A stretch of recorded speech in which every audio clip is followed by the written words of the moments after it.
Hey Culture Crew, and welcome back to another exciting edition of Kulture Kids Storytime. So we have been reading the very exciting story of Hearts and Souls. And this week we're going to dive into chapter 9, where we talk about hard times and World War II. So if you haven't caught up with all of the other chapters of the book, make sure that you go back and review those videos, because that will help you to understand the progression of the story and where we're at this point.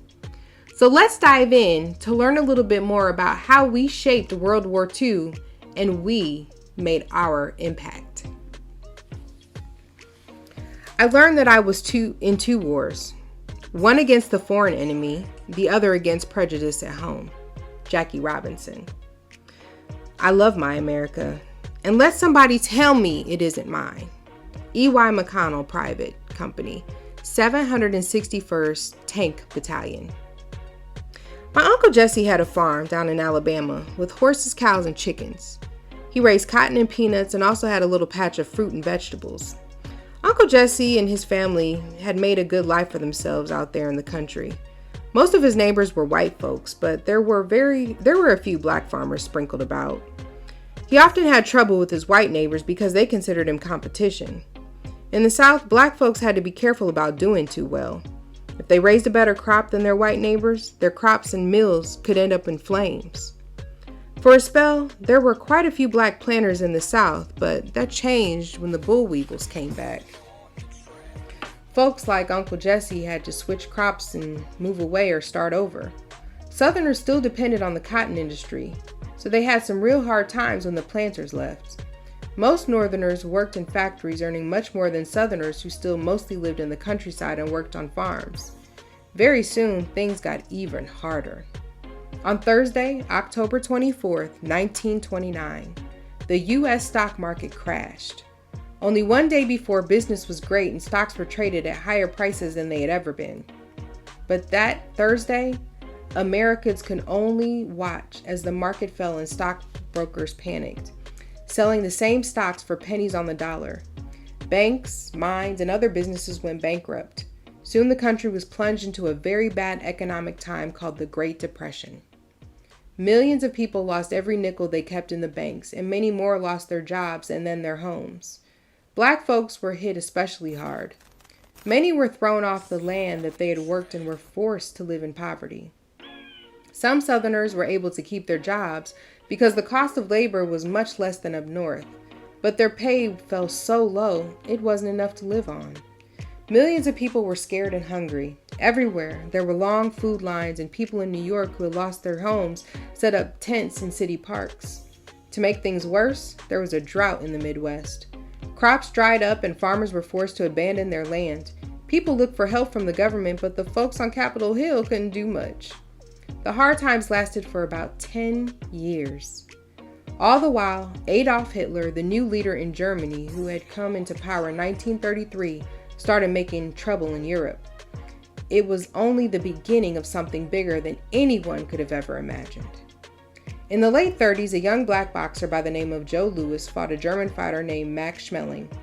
Hitler bragged that Schmeling was going to show the world how Germans were a supreme race by winning the fight. Hitler didn't care much for black folks or anyone else who wasn't blonde and blue-eyed. Louis had lost that to that young man 2 years before and hoped to fix things on this go-round. It grew into a really big thing, something closer to a huge political event rather than a boxing match. The eyes of the whole world were fixed on those two young men. When the bell rang, Louis jumped out of his corner and beat that poor fellow into a pulp in a single round. So much for supreme, honey. We celebrated, but deep down, we all knew that it was just a boxing match. The real fight was much worse. We followed what was happening in Europe, listening to the radio and reading the papers. It was such a frightening thing. The Nazis had it in their minds to take over the world. They had taken over Germany by assassinating political leaders and then began invading neighboring countries. By the middle of 1941, the Nazis had occupied much of Europe.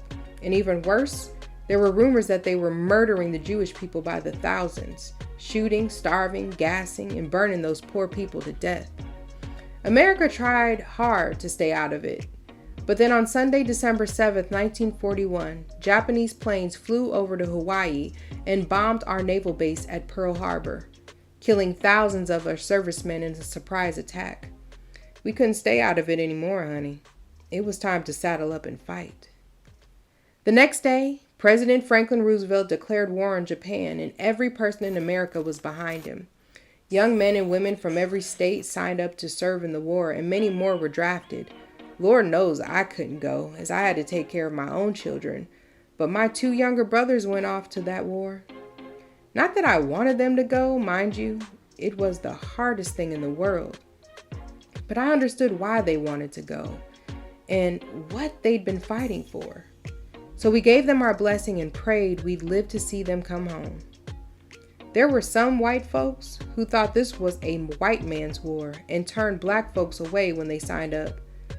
But we had just as much to lose as they did, maybe even more considering the Nazis' feelings about us. Some black folks thought the worst place in the world for a young black man was in the United States Army, and they were right to a point.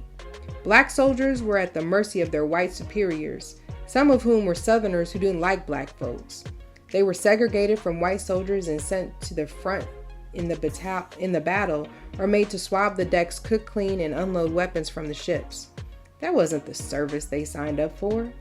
Some black soldiers didn't mind, but a lot of those young men, they didn't sign up to do that. They signed up to fight, not to serve or clean up after white folks. White officers believed that black men weren't smart or brave enough to fight with white soldiers, or fly planes or drive tanks. But after we invaded Europe in the summer of 1944, the First Lady, Eleanor Roosevelt, pushed President Roosevelt to put black soldiers in the fight. She had a good heart and was a great friend to black folks and anyone who was in need. The military gave in, calling it an experiment. The Tuskegee Airmen, the 332nd and the 761st Tank Battalion were put into action. Now, I'm not bragging much, but our boys were some of the best combat soldiers and bomber escorts in the world. The 332nd pilots had the record for losing the fewest bomber planes in more than 200 missions and were so good at escorting and protecting them, they were specially requested for the job. When most tank battalions lasted only 17 days on the battlefield, the 761st, an all-black unit, fought for 183 days straight, longer than any other battalion in the whole war. They helped win the Battle of the Bulge, and I'm proud to say that both of my brothers were right there with them, giving it to them Germans. But would you believe that after all that fighting they did for this country, the black soldiers were mostly ignored? White units got their medals during the war and were even commended by the president, while our soldiers weren't honored until several decades later.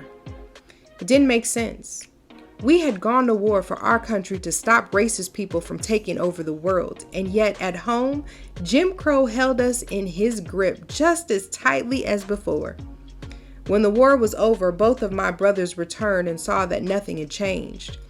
They had been to places like France and England where black folks were treated just the same as white folks, and came home only to have to sit in the back of the bus.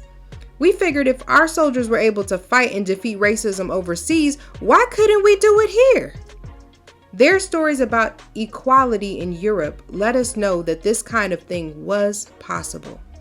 It weighed heavy on our minds and pushed many of us to stand up again to fight for what we deserved. It was time to make things right. Jim Crow's days were numbered.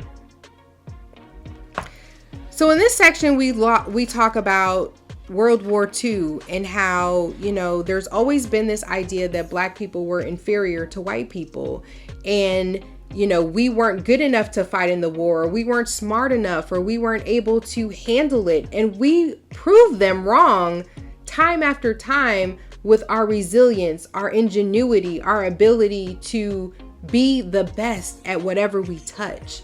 And so I just hope that you take that lesson with you this week in everything that you do and strive to be the best at everything that you do. I hope you enjoyed this edition of Culture Kids Storytime, and I hope you tune in next week as we talk about Black innovations in Chapter 10. Take care, guys.